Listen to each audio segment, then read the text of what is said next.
এই জরুরি কাজ। আগে বলো না করবে না। অ্যাঙ্কর হোটেলটা আছে না? হ্যাঁ অ্যাঙ্কর হোটেল। হ্যাঁ আমাকে একটু ওখানে নিয়ে যাবে? কি বলতেছো? নাউজুবিল্লাহ থাকছি সম্ভব? আরে সব কি বলছো? আমি আমার জন্য বলছি না, আমার বোনের জন্য বলছি।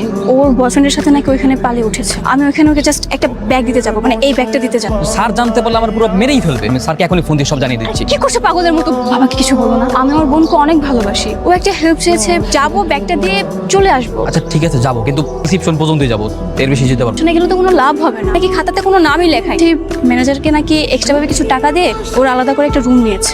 ইলে আমার না পুরো ব্যাপারটা একটা ঝামেলা মনে হয়। তুমি আমাকে ভালোবাসো না? ভালো তো বাস। তাহলে চলো না প্লিজ। আচ্ছা ঠিক আছে চলো।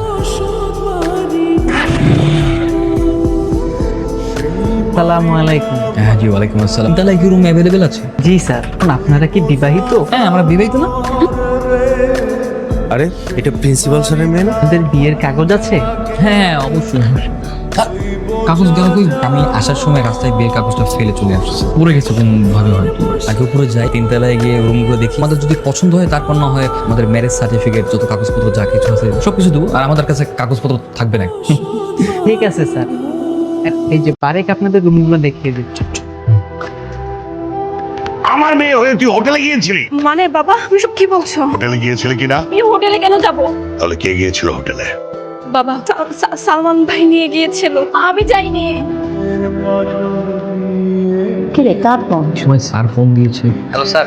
কই তুই? স্যার আমি তো বাসায়। তুই এক্ষুনি আমার বাসে চলো। কিছু নাকি? ঠিক আছে স্যার আসছি।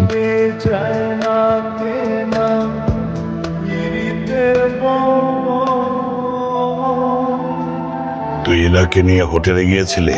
না স্যার আমি হোটেলে যাইনি স্যার। তুই আমার মেয়েকে নিয়ে হোটেলে গিয়েছিস? আমি না যেতে চাইনি। সালমান ভাই আমাকে হোটেল দেখানোর জন্য নিয়ে গিয়েছিল। বিশ্বাস কর বাবা, আমি যেতে চাইনি, আমার কোনো ইচ্ছে ছিল না।